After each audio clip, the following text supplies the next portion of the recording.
안녕하세요. 별의별 교육연구소 시작합니다. 오늘 저희는 질문이 있는 교실을 주제로 이야기를 나눠보려고 합니다. 질문이 있는 교실이 중요하다라는 말들은 많이 들어보셨을 텐데요. 대선생님, 도대체 왜 중요한 겁니까?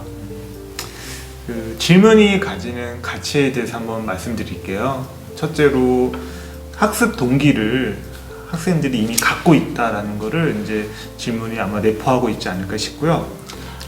두 번째로 학생들한테 호기심이나 혹은 자기의 출발점을 확인하는 그런 역할도 하고 있다고 저는 생각하고 있습니다. 우리 대선 선생님의 진도가 그냥 팍팍 나가요. 제가 이제 조금 요거를 좀 전체적인 개관을 말씀을 드리면, 지금 저희가 있는 이곳 보이시죠?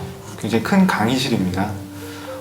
우리의 교실들은 대부분 한 명의 선생님들과 다수의 학생들이 이제 강의식 수업에 의존해서 교육과정들이 운영되어 왔거든요.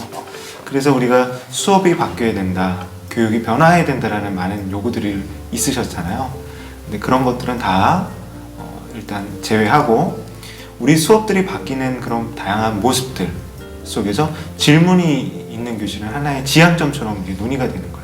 그 과거에 교사 중심의 일방적인 지식 전달이 아니라 학생들이 주도하고 학생이 중심이 되는, 학생들이 배움이 일어나는 수업으로 이제 질문이 있는 교실이 상징적으로 이제 논의가 되는 거죠.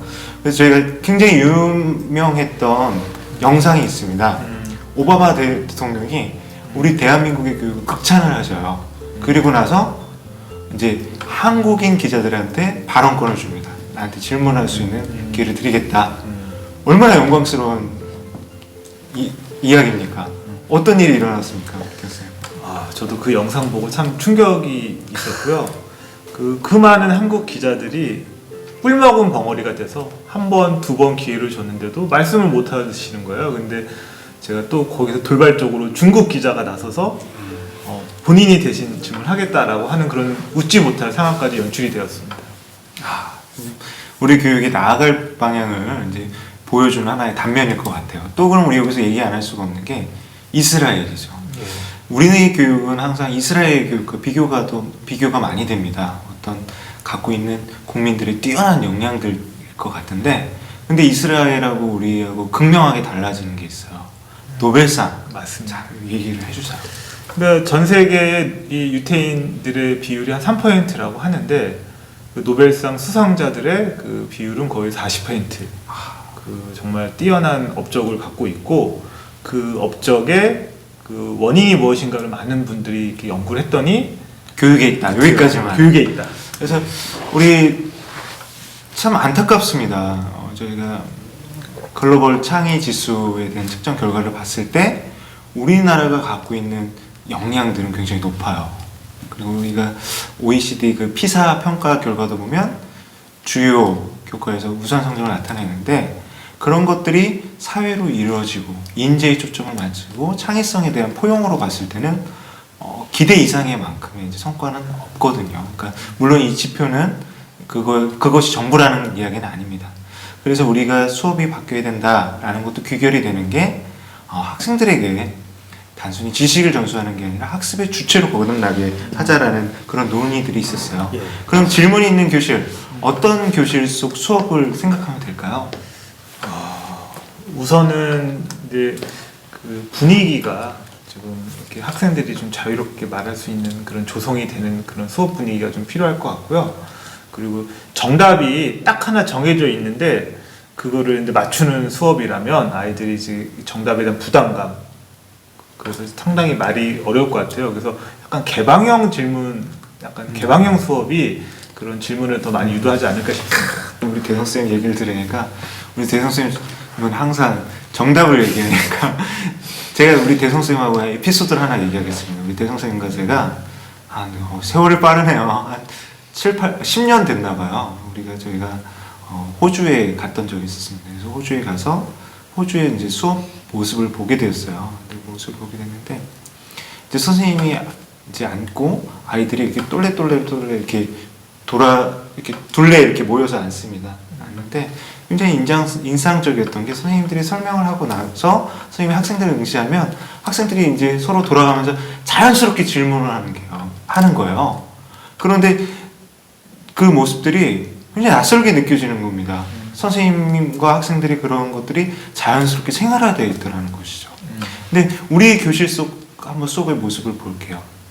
저희도 대학교 수업도 듣고 석사 수업도 듣고 박사 수업도 듣고 하지만 물론 정도의 차이는 있지만 학습의 주인공은 지금까지는 교수자에게 초점이 맞춰졌던 게 사실이고, 그리고 이제 교수자가 이제 진행을 하는 강의식 수업이 끝나면 마지막에 질문 있으십니까? 라고 합니다. 근데 요거를 할 때 어떤 상황이 일어나면 다 같이 가방을 싸고 있어요. 근데 여기서 질문을 하면 공공의적이 되어요. 그래서 이것들이 정말 문제가 있구나라는 것들을 생각을 해봅니다. 그래서 저는 이제 이런 상상을 해봐요. 큰 소리로 이야기하고 토요일 토론하는 모습. 그게 우리의 교육 현장에서 가능할까요? 대선생, 가능하셨습니까? 네, 우선은 저는 가능하다고 생각합니다. 그래서 이제 한 가지 좀 주의사항이 있다면, 좀 교사 입장에서 아이들의 이런 질문과 토론이 좀 미숙해 보일 때가 있어도 그거를 존중해주고 그걸 하나의 과정으로 봐주는 그런 교사의 시선이 필요하지 않을까 싶습니다. 네, 요즘에서 공격을 해야겠어요. 왜냐면 저는 그런 거 생각을 해요. 핵심에 이르지 못하는 토익 토론 같은 경우는 그 토익 토론이 갖고 있는 의미는 학습에 대한 동기부여나 자발성을 촉진하고 호기심을 부여하는 건 될 수 있지만 그걸로만은 부족하다는 생각이 들어요. 그래서 교사 입장에서는 교수로서 지식의 방대함을 갖는 것보다 학생들의 어떤 토익 토론을 촉진하는 그런 역량이 중요하다는 생각이 들고, 제가 이런 의미에서 한번 유대인 아까 얘기가 나왔으니까 하브루타에 대한 것들을 조금 이제 너무 자세히는 들어가지 않고 하브루타에 대한 얘기를 하고 싶어요. 이 하브루타는 보통 이스라엘 가정에서 이루어진다면서요? 맞습니다. 어떻게 이루어지나요? 근데 제가 기억하기엔 상당히 어린 시기부터 가족과 함께 그 탈무드라고 하는 책을 가지고 서로 묻고 답하는 형태로 이루어진다고 들었습니다. 그래서 거기서 또 기억에 남는 거는 그 서로 이렇게 찬반을 정해서 서로 이렇게 대립하는 의견을 해석하면서 논리적인 그런 사고력도 키우지 않았나 저는 싶습니다. 그 하브루타라는 말이 이제 어원이 짝이라는 거에서 시작됐다고 하더라고요. 짝이라는 건 무슨 짝이냐? 서로 대화하고 토론하고 논쟁하는 겁니다. 그래서 우리가 밥상머리 교육법이라고 하는데 유대인 가정 속에서는 식사 시간이 굉장히 긴데 그 상당수가 먹는 시간이 아니라 서로 대화하는 것이죠. 그리고 그것들 토론하고 논쟁하는 겁니다. 그리고 그 자녀가 스스로 답을 찾아갈 수 있게 이제 상당히 치열하게 그런 토론들이 이루어진다는 건데, 이 질문을 했을 때 제가 우리 저 유튜브 영상을 찍으면서 대성쌤한테 막 질문을 계속해요. 막 그러면서 맨날 여기서 변명을 합니다. 갑자기 질문했다는 둥. 근데 요 제가 질문을 했을 때 단점은 다 빼고 어떤 좋은 점이 있었습니까? 본인한테. 그러니까 생각의 확장이 있었던 것 같아요. 그러니까 보통 대부분 한 주제에 대해서 자신의 그런 한 가지 생각에 빠지게 되는데, 제가 질문을 받으면 상대방의 그런 생각도 잘 귀담아 들어야 되는 그런 것도 생기고, 그 다음에 상대방의 생각이 내 생각으로 이렇게 확장되는 그런 것도 겪었던 것 같습니다. 그래서 저는 이제 이 별의별 연구소 처음 시작할 때는 너무나 좀 고통스러웠습니다. 사실은 이 질문 받는 게. 근데 지금은 거꾸로 재밌기도 하고 약간 그런 또 그런 묘미가 있는 것 같습니다. 저희도 사실은 이 어떤 유튜브를 찍는 데 있어서 저희가 하는 어떤 기본적인 업무나 역할들을 다 하고 나서 이제 찍게 되면 굉장히 지치고 힘든데, 제가 이제 느낀 거는 제가 대성쌤한테 딱 질문하면 대성쌤이 집중을 해요. 그러니까 제가 하는 말에 집중을 하고 또 대성쌤이 말하는 말에 저도 집중을 하게 됐죠. 그리고 우리가 흔히 제가 이제 저번에도 몇 번을 말을 했는데, 우리가 알고 있다라고 생각하는 지식들은 굉장히 피상적인 게 쉬워요. 그러니까 어떤 질문을 했을 때 내가 그 질문에 대한 어떤 논지를 파악해야 되고 내가 이해하고 있는 것 개념에 대한 명확한 설명을 하게 되거든요. 이런 것들에 대해서 사고의 확장과 수렴이 이루어지는 거죠. 그래서 그런 부분에 있어서 대화 토론 좋다. 우리가 여기서 학습 피라미드 이야기 안 할 수가 없죠. 강의식 수업이 이제 피라미드에 있어서 가장 효과성이 적다. 반면에 가장 높은 부분은 뭡니까, 우리 선생님? 그러니까 이게 묻고 답하고 서로 가르치는 그런 상호작용이 제가 알기로는 가장 높았던 걸로 기억하고 그러니까 제가 있습니다. 지금 대선생님한테 질문한 거는 수렴적인 질문, 한 가지 답을 찾는 질문. 이런 거는 우리가 어떤 좋은 질문이라고 생각하지 않잖아요. 그럼 어떤 질문을 하냐면 우리 대선생님한테 이렇게 말하겠죠. 질문을 주고받게 하는 어떤 방법에 좋은 방법은 무엇이라고 생각합니까? 왜냐면 그거는 이제 본인이 좋은 방법에 대해서 생각이 있으니까. 대선생님 어떠세요?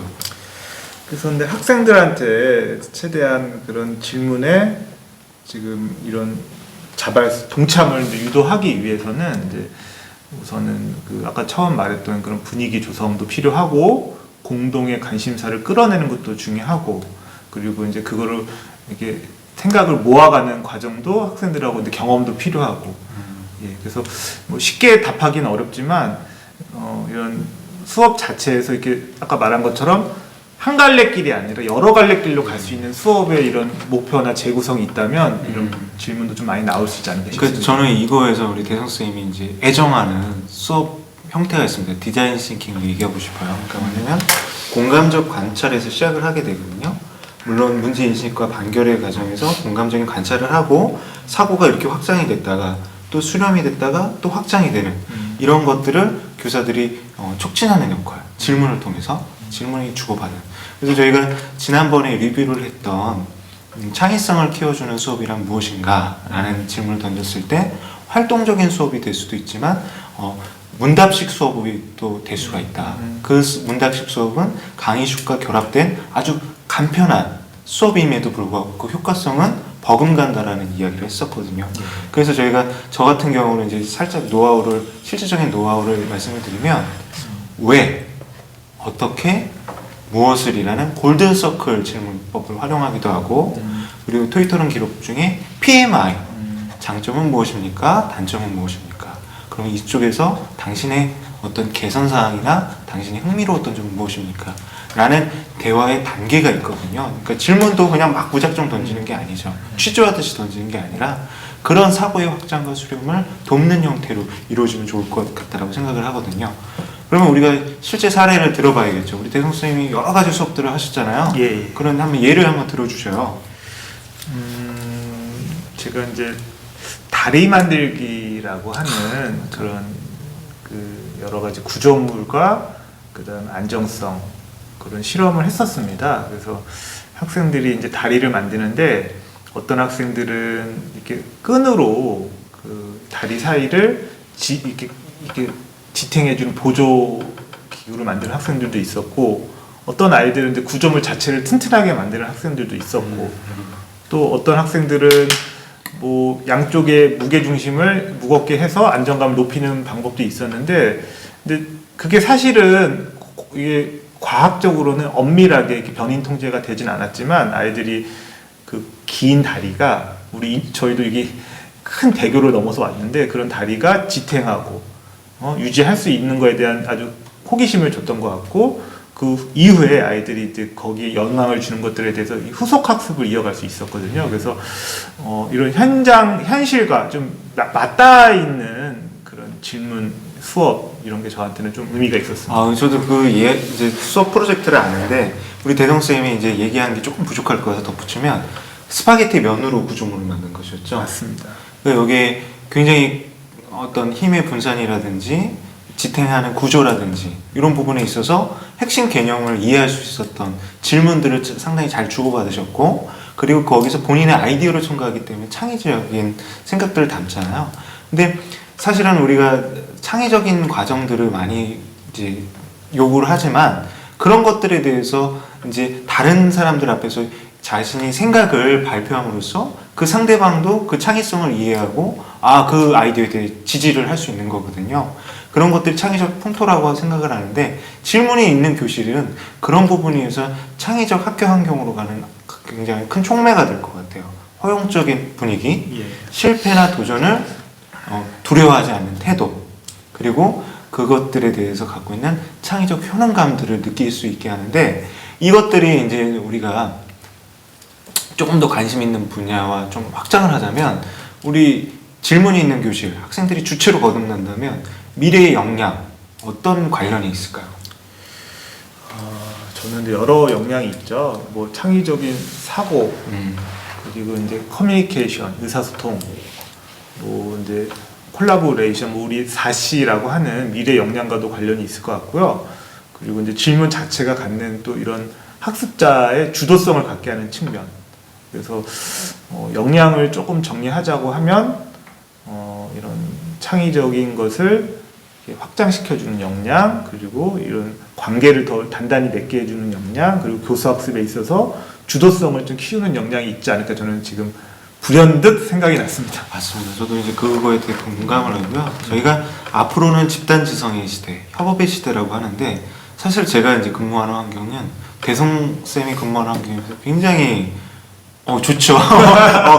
이거 많이 네, 좋습니다. 언젠가 보실 텐데 말을 조심하십시오. 좋은데 이제 부러운 게 뭐냐면 이제 커피 타임입니다. 뭐냐면 저희가 점심을 먹고 사실은 협업은 강조하지만 다 고유의 전문성을 갖고 계시잖아요. 근데 편안한 의사소통 왜 그렇게 했어? 그럼 어떻게 해야 돼? 무엇을 할 수 있을까? 라는 이런 질문들을 사실은 굉장히 자유로운 분위기 속에서 이야기를 나누면 굉장히 영감을 줄 수가 있거든요. 그래서 저는 이제 막연하게 상상을 하는 게 네이버나 구글, 저희가 가고 싶어 하는 직장, 이런 직장들은 그럼 협업을 위한 이제 직장 내의 어떤 풍토는 물론이거니와 물적인 부분, 이제 공간 혁신이라고 될 것 같아요. 그런 환경들을 주장하거든요. 저희가 조금 너무 많이 갔을지 모르겠는데, 저 질문이 있는 교실을 우리가 추구한다면 지금 저희가 있는 이 좋은 강의실 환경, 어떤 식으로 이렇게 조금 돈을 조금 들이는 상황에서 어떻게 배치를 하고 운영을 하면 좋을까요? 그래서 요즘에 학교에서 학생들을 위해서 예전에는 도서관에 칸막이 형태로 이제 학습실을 만들었다면 이제 스터디 카페 형태로 학생들이 좀 편안한 분위기 속에서 이렇게 협업도 하고 이렇게 개인적인 공부도 할 수 있는 걸 조성하는 걸 알고 있고요.